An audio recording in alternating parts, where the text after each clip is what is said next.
Oh, I've got Hel- two of those. Let me get rid of that one, and I'll Okay. find a new Hello, one. everyone. Hello, everyone. I'm Caroline Wiseman. Welcome to Alive in Down. I'm here at the Albury Beach Art House with the Albury Beach Lookout there in front of me. And so now I'm going to be talking to Jeremy Kidd.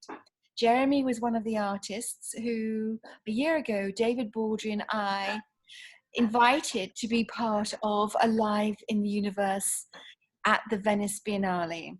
So hello, Jeremy. Hello, Jeremy. And Jeremy, tell Hello. us where you are. Where are you, Jeremy? Oh, where am I? Hold on. Yeah, I am in Venice, California. Venice, California. Yes. That's Yeah, um, it's better if you're talking about the image or you're talking about where I actually am. well, both things. So tell us about. Well, let's first of all, you tell us more about your images behind it just a second. But you're in Venice, California, which is where you live. Because the thing with you, Jeremy, is how I got to meet you, which is through your family. I was curating an exhibition on the Nicholson family. So your family goes back to your great grandfather, Sir William Nicholson, then your grandfather, Ben Nicholson, your grandmother, Barbara Hepworth, your mother, Rachel Nicholson. There are so many painters. You come from I huge think there are family, now 18 artists in the 18, family. right, Your show had 17, but I think there's more now. yeah, yeah. And that's how I met you. And then I went over and I visited you, didn't I, in Venice, California? Yes, I you did. did. I took It you was around lovely. a bit, and I So met when your we were sons. thinking, then this time last year, well, a bit before this, obviously, David and I were wondering who to have, and we thought about you. We knew that you would do something extraordinary. So the whole point with Alive in Universe was to explore through art the big, profound issues of humanity. And so, tell us when we gave you that brief, Jeremy, how you responded. Oh, I think I was working on some video pieces or some animated video pieces. One was actually based upon the image that we're looking behind us, which is the Antelope Valley, what I call the industrial desert in California. And there are some objects in the background. Mm-hmm. Um, that's a turbine. It's an area where they actually started turbines. They started developing them. It's the first place in America they started developing them. And I think there's this tension between, as you can see, nature and the man-made objects, Okay. and even trying to enhance what nature has to offer, hence the turbines. And so I created a piece based upon that.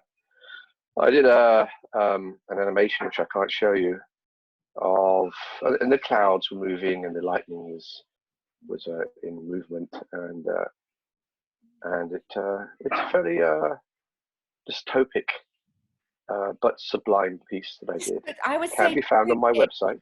is a word I would use about your works. I see you use the word transcendence. And Uh, you can see that. I'm just thinking some of the notes that I've made here. It's all about seeing in the human experience. There's a feeling, isn't there, in your works of time and space. You play around with both of those. Your images, don't they? They have like 100 slow, long exposures, don't they? In every yeah, image. They're beautifully done, they're beautifully crafted, which of course is a Nicholson and Hepworth trait. You everything with your thing you find with all members of your families, everything is beautifully done and beautifully crafted, and then a beautifully very clear idea. Tell us about the project then you did for us in Venice. What was that exactly? well, I did a couple. One was, I don't have an image of it here right now, but one was actually uh, poised on a flyover over the 110 freeway in Los Angeles. And it was a combination of images from 2007 to 2019 and the evolution of that area, that space, that panoramic area, day through night over roughly 10 years. And the emergence of new buildings. So that's temporal as well. It's got a temporal aspect to it.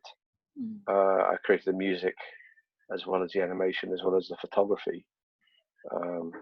So it was a very time-consuming piece.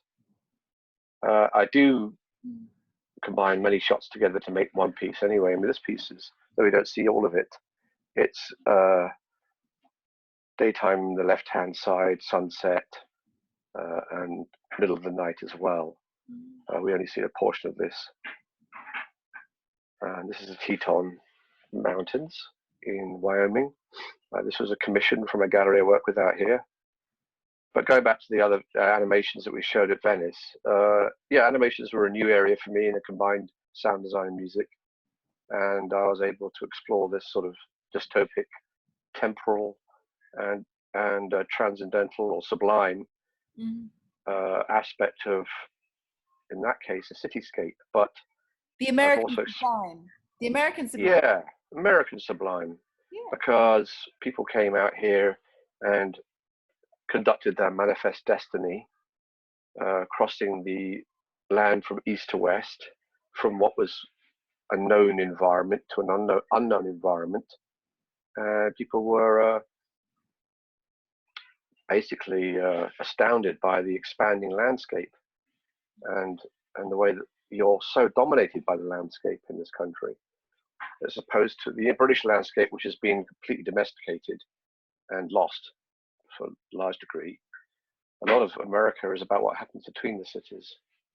And I first drove across America in 1986 in an auto driveway, which is when I helped drive somebody else's car to their new home, and spent 2 weeks doing that, and was completely blown away by the experience of moving west, watching the landscape unfurl, and just having more and more profound experiences as the landscape became more foreign to me, as it moved from Europe to, this basically culminating in the experience of driving through Death Valley with 120 odd degrees in temperature, and then seeing the Sierra Nevada mountains in the distance covered in snow. I couldn't see how you could be in 120 degrees and see snow at the same time.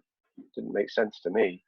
So clearly, Jeremy, you have this feeling of wonder, don't you? Wonder for the world, for the landscape of this, your adopted country, which informs your work. Then tell me, Jeremy, what's happened now since Venice, and what you've been doing and the impact that Venice has had on your work since then. Well, I've made some more of these animations, these temporal animations, and that's really what I've been doing since then. Other than that, I had this show in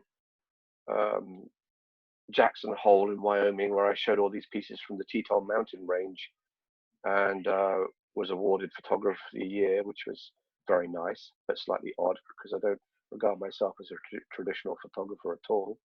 And then obviously we've gone into this lockdown, and I'm really just reviewing a lot of what I'm doing at the moment. I'm not doing a lot of work. I'm more considering what directions to move in at the moment, as everything is shifting. So tell us then how lockdown is like for you, because you are living in the middle of LA, and you have lockdown as we do here in the UK. How are you surviving that? You've got you and your lovely Dar there. She remembered, and my cat. So cold and poor girl. She remembered she had to stay underneath the duvet in bed for the whole week. It's so cold. Cold, wasn't she? Yeah, well, I mean, that spring in Italy was like a what does Mark Twain say? The coldest winter I ever spent was a summer in San Francisco. Well, you know what? That was a cold period in Italy. Let's put it that way. You know what, Jeremy? The thing was that there we were complaining about the weather, but that was before now. We were there this time last year. We couldn't even be there now. It just shows how 1 year on, how things can change. We didn't know how lucky we were, even though we were freezing. we didn't know how lucky we were. Yeah, of course. I mean, I spent a lot of time at home anyway, so I'm sort of strangely used to this. And I have to admit, we did sneak off to the poppy fields in the Antelope Valley the other day, which is about a 2-hour drive into the desert. And there were a lot of people there, and it was technically closed, that area, but we went out there because we'd had enough. We've been locked down since March 13th. Yeah, so you're... Where I had breakfast with a friend of mine that were pretty convinced had the virus, and Are you all right? you know her too. Is she okay? I know who you mean, actually. Absolutely, she's fine. Good. She wasn't very sick. Good. Oh. Yeah, but it was an interesting story at the time. So we started a week early. Yeah. So we've been here 2 months now. Oh, well, Jeremy, it's been lovely talking to you. Thank you so much. I'll show you one more piece. There's one more piece in the backdrop. So let's tell us about this piece here. This is the Corona Arch in Utah. This is a piece I finished a month ago or so. Yeah. Fantastic. And you can see a little bit of light down there, bottom left, I believe. That's Dar behind a rock with a headlamp on. Oh, right, okay. And we'd been there photographing for 8 hours. She was sick of it. It was about a 2-hour walk in extremely hot weather. And I'm taking these long exposures. And I've asked her to turn the lamp off her head, but she won't turn it off. It turned out to be the fun shot because it lit the inside of the arch. That's about a 60-foot diameter arch. Oh, a lucky accident then. Of course, yeah, that's how they often are. It is, isn't it? Yeah, so kind of a timely piece. Talking about time, you've got the sense of obviously the Milky Way in it, and again, it's one of my panoramic pieces. It's put together about 15-20 shots. So there's still some beauty out there. Yeah, absolutely extraordinary, your works. Jeremy, lovely talking to you. So thank you so much. And so I'm going to say goodbye to you all. This is Caroline Wiseman here at the Albury Beach Art House for a live in lockdown, thinking back to a live in the universe this time last year. Goodbye, Jeremy. Goodbye, everybody. Okay. I'm going to say goodbye now and turn it off. Goodbye. Bye-bye.